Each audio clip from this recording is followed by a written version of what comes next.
We'll start it, okay? I just started the recording mode also. Yes, okay. So today we'll be dealing with the unit 4, okay? In the last class we completed unit 3. So now this is the unit 4 from the syllabus. After knowing what is introduction, after knowing what are files, after knowing what is process, now next comes the signals. We'll understand what they are. It's a flow like one after the other. See, first I know initially I came to know about the introduction of Unix. So after knowing introduction, then we said about the different types of files in Unix. After knowing the files, we said about the process in Unix. So after knowing the process, now your program is under execution. Now it's a process. Now once a process is executing, it may so happen that your process may take a longer time for execution, right? At that point, if your process is executing for a longer time, then comes the point of signals. Okay, so what is signals and all we'll be studying here in this unit 4. There is signals and something known as daemon process, not DEAMON, daemon process. Okay, so in the signals we'll be studying about again the same thing, how kernel support for signals, what are signals, the different APIs, that is signal mask, signal action, what they do.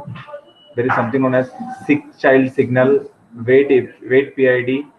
Again, what we studied in the previous set jump and long jump functions.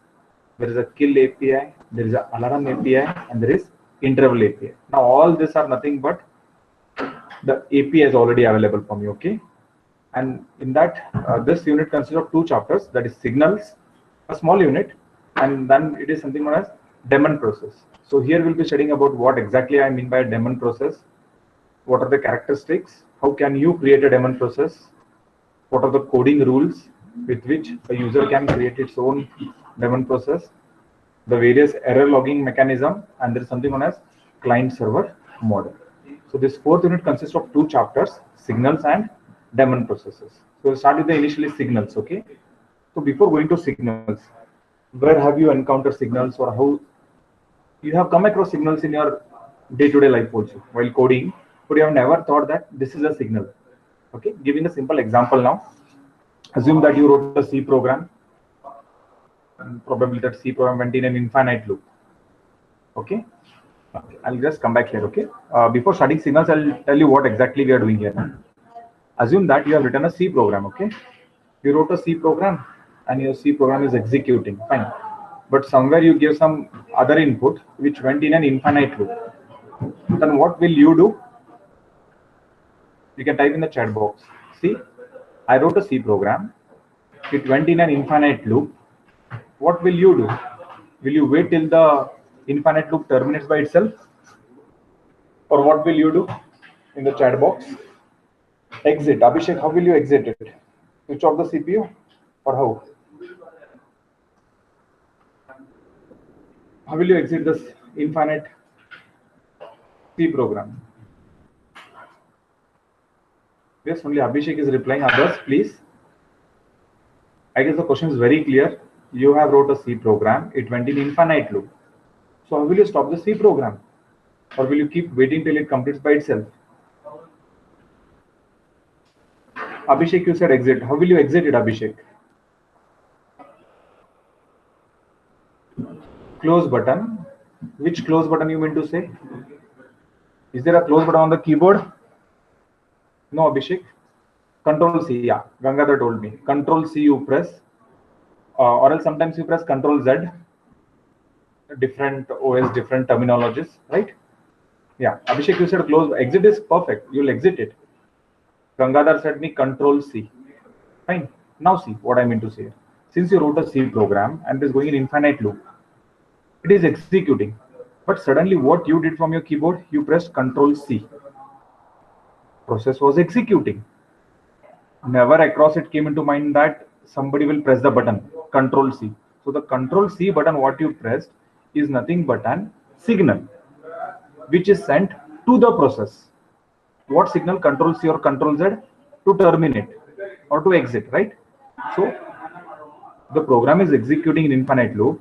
It was not knowing that at what time you press Control C or Control Z. It's a signal, right? So what are the signals? Signals are nothing but asynchronous event. See, they are not synchronous, they are asynchronous. Now, again, a simple example of signals.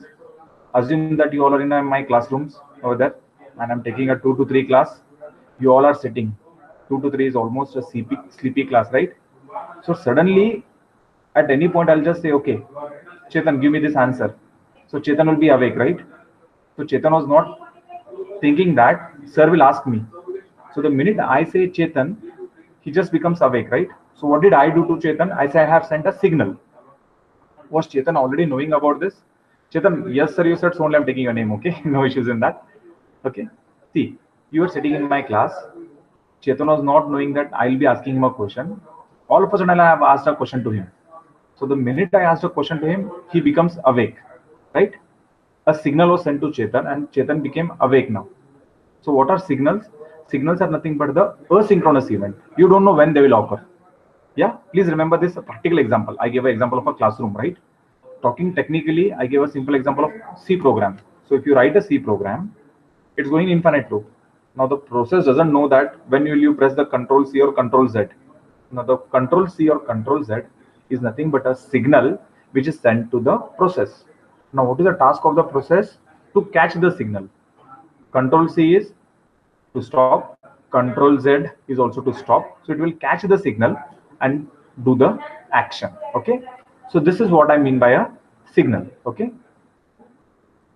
So basically, what are signals? Signals are nothing but the software interrupts. See, the name itself says signals are nothing but the software interrupts. Control C, control Z, alt control delete, the buttons what you press from your keyboard.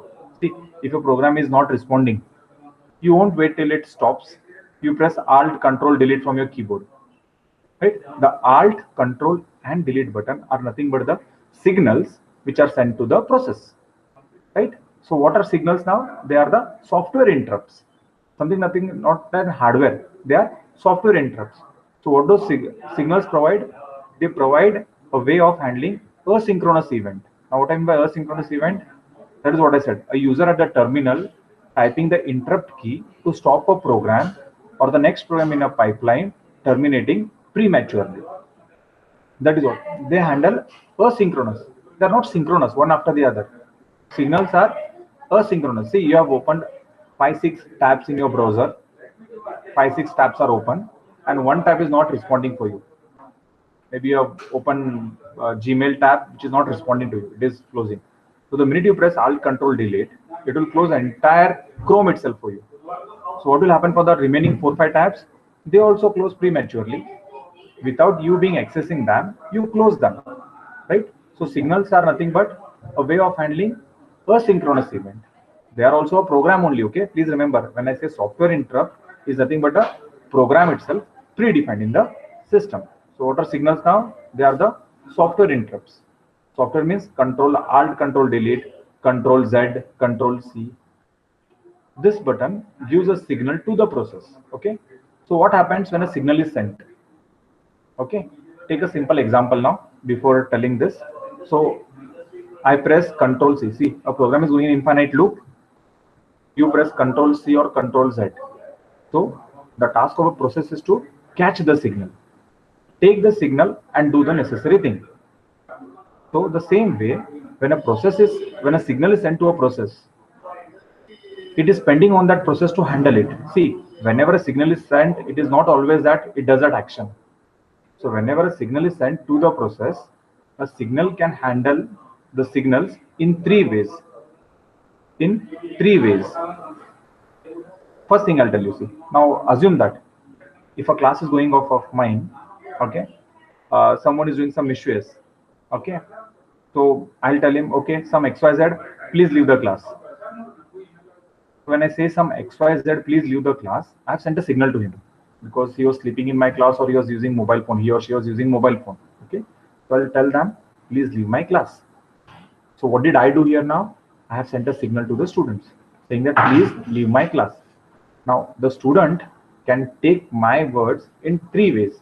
One is whatever I said, he'll accept it and he'll leave the class. Usually happens or usually doesn't happen also. Please leave the class when I say, students will take the bag and just move out of the class. So what did the student do here now? They accepted the default action of a signal. I told them to leave the class. So they just took their bags and left the class. Okay. Second way, okay, sir to har bar bolte leave the class. I'll just stand for 2 minutes and sir will tell me to sit down. Okay, that means ignore the signal. Okay, sir keeps on telling, so just ignore the signal. I just say leave the class. He'll just stand up for 2 minutes. He'll keep on ignoring. He'll just keep standing like that. And for the entire class, he may be standing like that only. Right? Same way. So when a signal is sent to a process, the first action what it does it can accept the default action of a signal, which most of the signals will terminate the process. I'm talking in terms of terminology, okay? In software terminology, whenever a signal is sent, the default action of the signal is to terminate the process. That is what, if something goes wrong in your system, you press Alt Control Delete, end process. It will terminate the process. Second is ignore the signal. I give the same example now. I told somebody to leave the class, but he or she doesn't want to leave the class. They'll just keep standing like this, nodding head down, right? So what they are doing there, they're ignoring my signals. I told them to leave, but they're not doing it. They're not going out of the class. Same thing happens with your system also. If a process is running and you try to stop the process with the help of a signal, so the process can also always ignore the signal also. They can be discarded, whoever it is, whatever the signal is sent, they cannot never be stopped only. Okay, this is the second action what a process does. And third one, it invokes a user-defined function. The function is known as a signal handler routine, and the signal is said to be caught when the function is called. Now look at the third scenario. Okay, very important. First, what did I say? Some XYZ to leave the class. So when I say this to a student has three opinions or three options with him. The first option is to leave the class itself. He left the class. That is nothing but accept the default action of a signal. Second option, I told him to leave the class, but he's not leaving the class. That means he's ignoring my signals. Same thing happened with the process also. Whenever a process is running, it may accept the default action or it may ignore the signal. They are telling only, I'll just ignore and I'll do my processing. Okay. Third thing, I said to leave the class, he left. Second thing, I told him, he's ignored. Then what I will do that? Okay, if you don't want to leave the class, be in the classroom only, go and report to HOD. Right? This is what I say, or usually people say that. You talk to your class coordinator, you talk to your HOD. That is what the third action it means. So whenever a signal is sent, if the process accepts the default action, well and fine. If not, it ignores. If not, it invokes a user-defined function. That is, the function is known as a signal handler routine, and this is said to be caught when the function is called. So whenever the function is called, it can do some other process. Okay, you be in the class only, but after the class you go and meet HOD. So this is what I'm defining a user-defined function. That means once the class gets over, you have to go and report to HOD. Same thing happens with the software also. So whenever you are running any program, and if you interrupt it, there are three ways what a process can handle it. Interrupt is nothing but a signal. The first way is accept the default action, which always means that it terminates the process. Please think, if something is going wrong in your system, there are two windows comes, right? Wait or close. So when I say wait, what are you doing? You're ignoring and you're waiting it for the signal to complete. Or else you end it, which means terminate the process. The third one is invoke a user-defined function. Okay, so this is what, please remember this. So what are signals? Signals are nothing but the software interrupts. What do? They provide a way of handling asynchronous events. Not and by asynchronous, they're not one after the other. Anytime it may occur and it may stop any process in the pipeline. That is what I said. See, we have opened 4 or 5 tabs in a Google Chrome. In one tab you're doing something, that tab it's not responding for you. So you just can't close that single tab. You have to close entire Chrome. So what is happening there?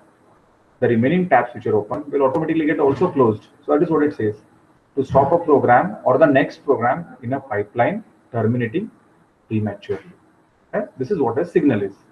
So what happens when a signal is given to a process? A process can handle the signal in 3 ways.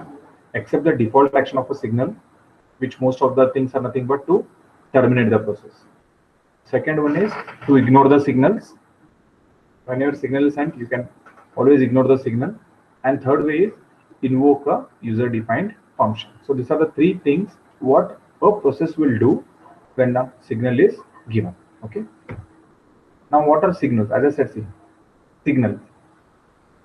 Sorry, what is a signal? Is nothing but a software interrupt. So this interrupts are already predefined. There are n number of signals defined in your system itself, just like the API characteristics. Right? We studied no permissions and all, right? Number of files and all. So all those same way signals are also predefined in your systems. So the list of signals are here, which the default action also is given here. Sig abort, and please remember all the signals will start with the abbreviation SIG prefix with that. Okay, so please remember this. So whenever it is SIG, you can call it as a signals only. So sig abort, the name itself says abnormal termination.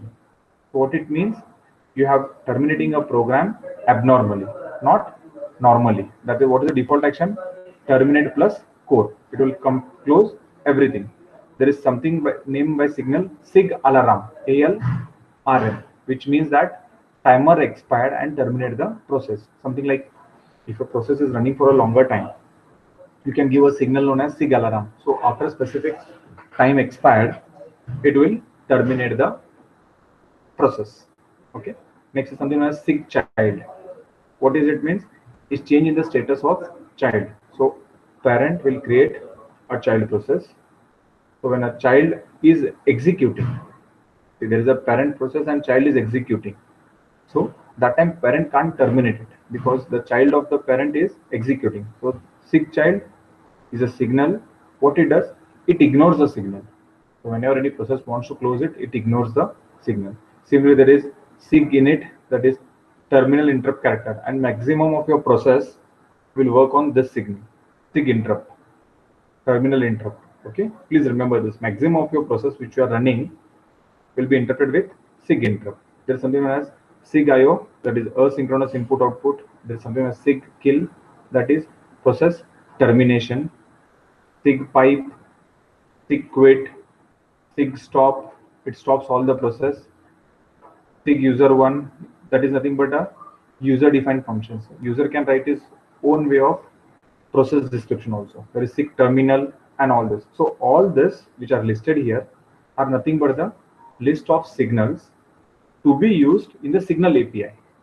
Please remember, these are nothing but the, we'll understand the next slide. These are the various list of the signals to be used with the signal API, and this is a brief description about what this each API does is given here. Okay. Now next, before going to signal, and before that is nothing but the Unix kernel support of signals. Please students remember these three things. Okay, Unix kernel support for files, Unix kernel support for process, and Unix kernel support for signals. All these three are different. Okay, so please make sure that where you are getting this question. So this is very important. If you get kernel support in unit 2 is nothing but for files. If you get a question on kernel support in unit 3, it is for process. And if you get a kernel support for signal is unit 4. Okay, please remember that. Okay, so same thing what we did in the previous one, kernel support for process, same thing happens for signals also. Okay, so how does the kernel support when a signal is generated? That is what is told here now. So when a signal is generated for a process, the kernel will set the corresponding signal flag in the process table slot of the recipient process. Same thing. When a signal is generated, it sends a flag, kernel sends a flag to the process table for which process you are generating a signal. So if the recipient process is asleep, the kernel awakens the process by scheduling it. See, that is what I said. Now there are n number of students sitting in my class. Okay, so suddenly if I call somebody name, he or she becomes awake, right? Same thing is happening here. So when a signal is generated for a process, the kernel will set for which process the flag is being generated. It sets in the process table. So in the recipient process is asleep. So whoever is receiving the process, if it is asleep, the kernel will awaken the process by scheduling it. And the process runs, the kernel will check the U process area and contains an array of signal handling description. For this, I'll just come back to the unit 3. I'll just show you here, okay? Because this diagram will tell you how exactly this works.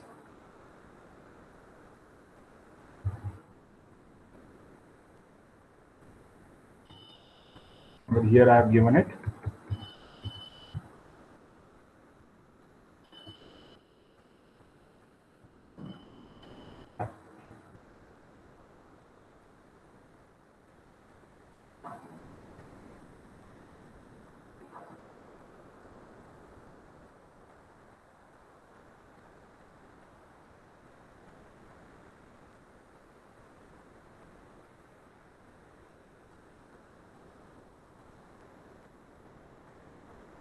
I'll just show you here how exactly this works now. Now see what happens.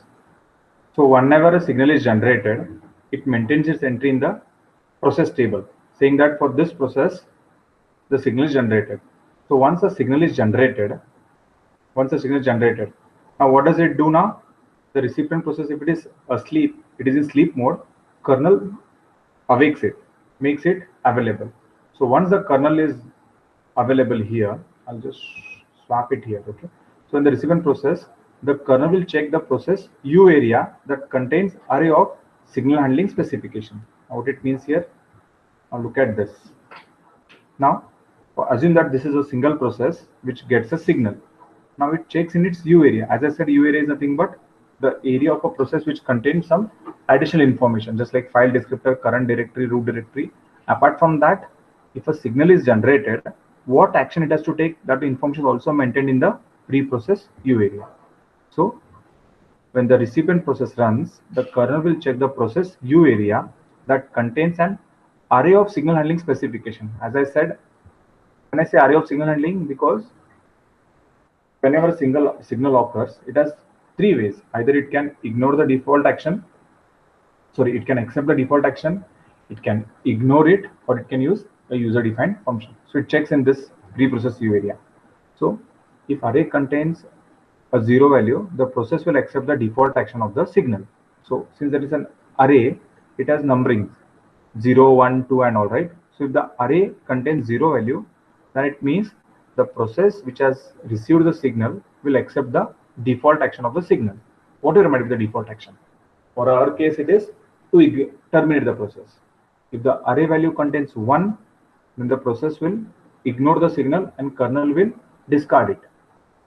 So if a signal is occurring to a process and if the array value is 1, then kernel will just discard the signal and continue its execution. And if the array contains any other value, 0 is for default, 1 is to discard, and other than that, any other value, then it uses user-defined function defined for signal handle and routing. So here, user can define its own routine, how the signal can be handled. This is what is told here also. Here, pre-process U area contains additional array.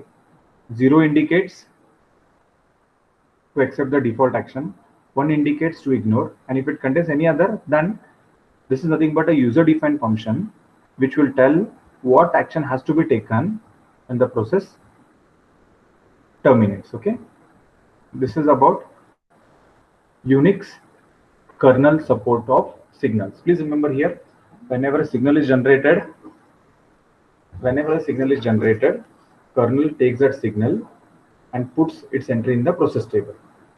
So for whichever the process the signal is encountered, if the signal is in sleep mode, if the process is in sleep mode, kernel makes it awake. Now you have to awake, there is a signal which is trying to stop you or which is trying to interrupt you. So when a process takes a signal, now it checks in that process U area. There is an array which tells how the signal should be handled. So now kernel checks. If the array value is 0, it means that whatever the default action of the signal is there, that has to be accepted by the process and do it. Maybe default action is to terminate, so it will terminate. Default action is to kill, it will kill. Default action is to abort, it will abort. It does all that default action. If the array value is 1, then what does the process do? The process will ignore the signal and kernel will also discard the signal. Now there is a signal which is to be sent to the process. Kernel first checks in the U area. If it is 1, then it gives to the process to do the action. But if it is 0, it gives to the process to do its action. But if it is 1, it tells that you have to be discarded, and kernel will not give this signal to the process. Process will never take this signal because 1 is to discard. So kernel itself discards it, and process continues. If the value is other than 1, the values other than 1, then what does the kernel do? The kernel will tell the user to use a user-defined signal handler routine, which the user defines it. Okay, so this is what is about kernel support of signals. Okay. Now we'll study how the signals are used now. Bit complicated also, but easy to understand. So see this. This various signals are there, right? Signals. So these signals are nothing but the input given to a signal API. Now what is a signal API? It's a function which helps to give signals to the process. Look at the syntax, students, here. Okay, it writes nothing. Please remember this. Signal is a pointer which writes nothing, which has two arguments. The first argument is nothing but the signal number. Now what is a signal number? Is nothing but this signals which I'm talking. Sig abort, sig alarm, sig child, sig count, sig IO, sig kill, and so on.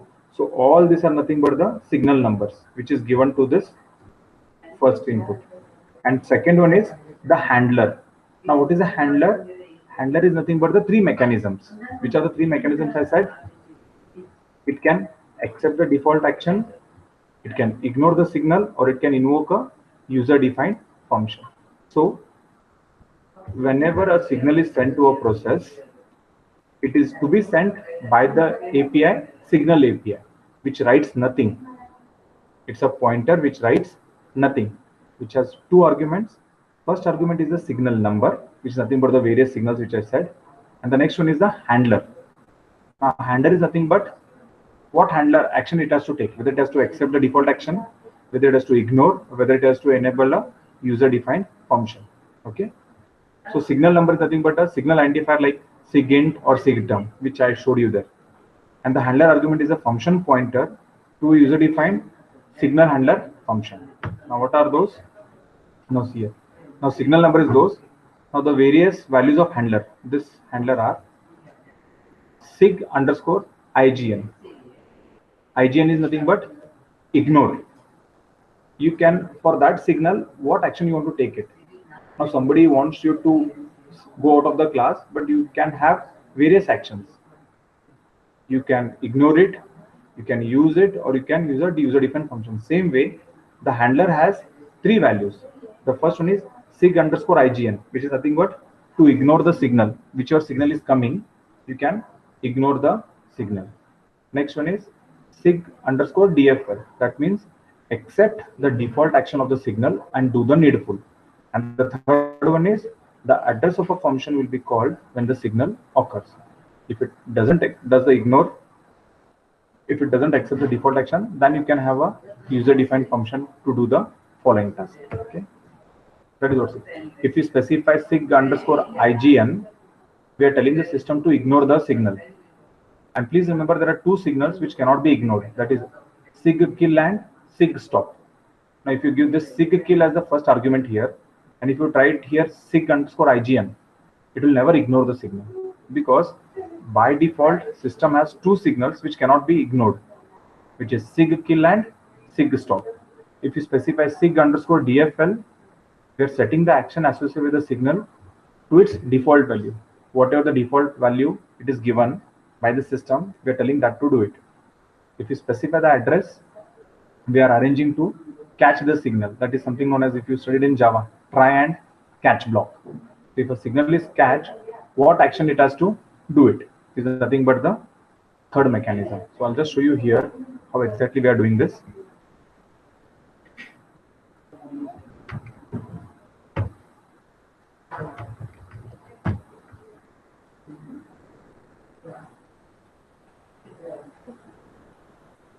I have written a sample program to tell you how exactly it tells you now.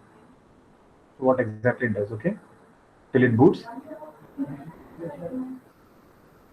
Okay, so this is what all about signal. Now, I told you signals are nothing but the software interrupts. They can be used by the API signal, which has two arguments. The first argument is nothing but the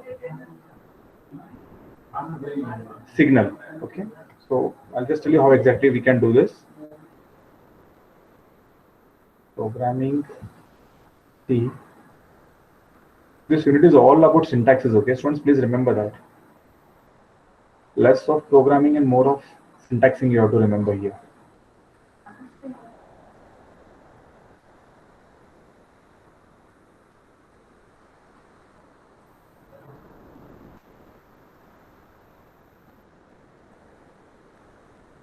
Okay, it is starting here.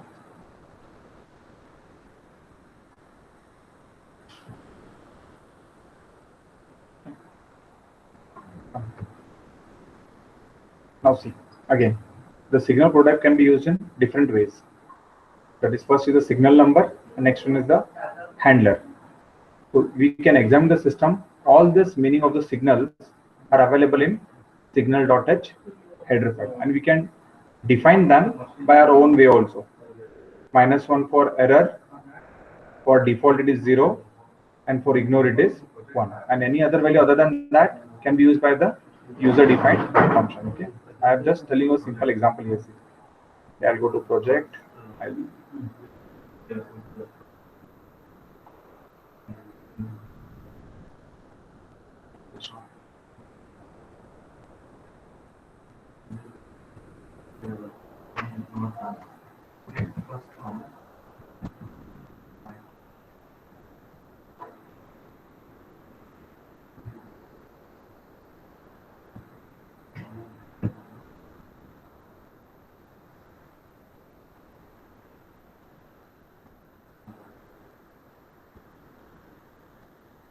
See, now again same example we got here. See, your K developer is not responding. Wait or force quit. See, we again got two options here. Now some signal is trying to stop it. Either I can to wait. Now wait means what I'm doing. I'm accepting the default action. Force quit means I'm ignoring it. Something is going wrong, but still I'm ignoring and waiting it. Force quit means stop it at that point itself. Okay. This is what is all about signals here. Live example only we got it. Again I'll come here.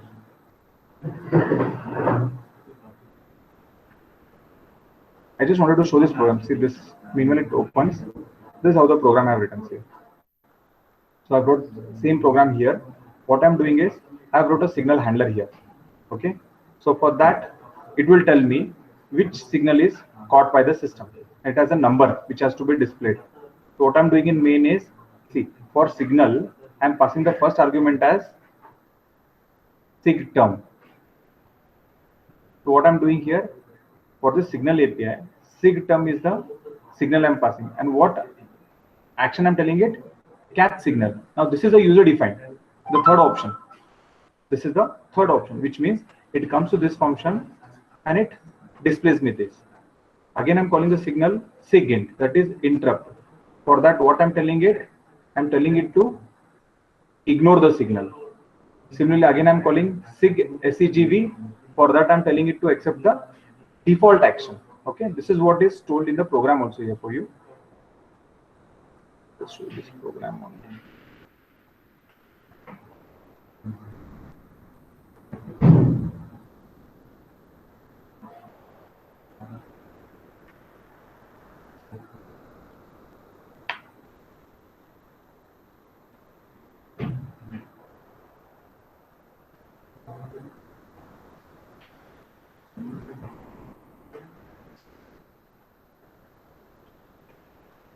Now look at this program here. Now what I'm doing is I have wrote a signal handler, the third option.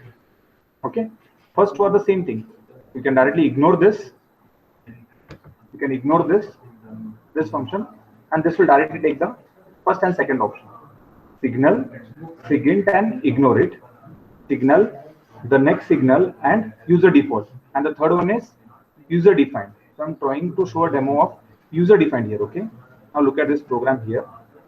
I wrote a signal handler. I'm passing a signal number to it. So what is the output I'm showing? I got a signal number which is nothing but signal. So calling the signal input sigint, what I'm telling to do it? Do the default action. So again in main what I'm telling it, see here. In main I'm telling it signal is being called sigint, that is interrupt. For that I am passing the third option, catch signal. So this will directly go here, and now which is the signal is sig interrupt. For that what I'm telling the default signal, and it tells me what is the signal number given by the system for it. Now look at this. Okay. Your program is running. Okay. Now see here. Okay. Now the program is going in infinite loop. If you look at the student here, now this is an infinite loop. See, look at this window. Nothing is on this output screen. Why? Because look at this program. Look at the program here. Okay.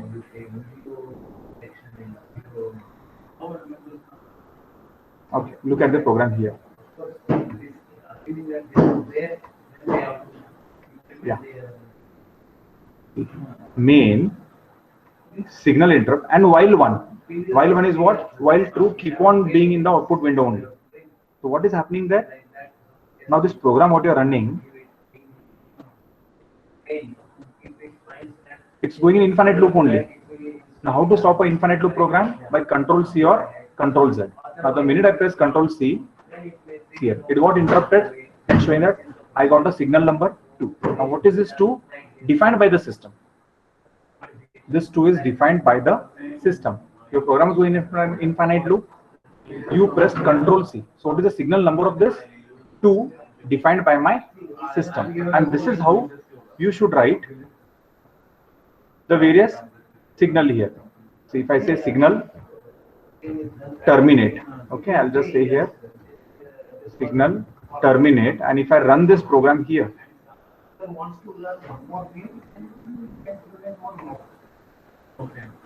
if I run this, TERM is for terminating, okay. So the minute now it is going again in infinite loop here. Now in Control C is to stop it. But what did action I gave? To terminate. So it will not show anything, it will directly terminate. See, the output window went off. So this is how you can handle the signals, okay. So right now this is sufficient for today.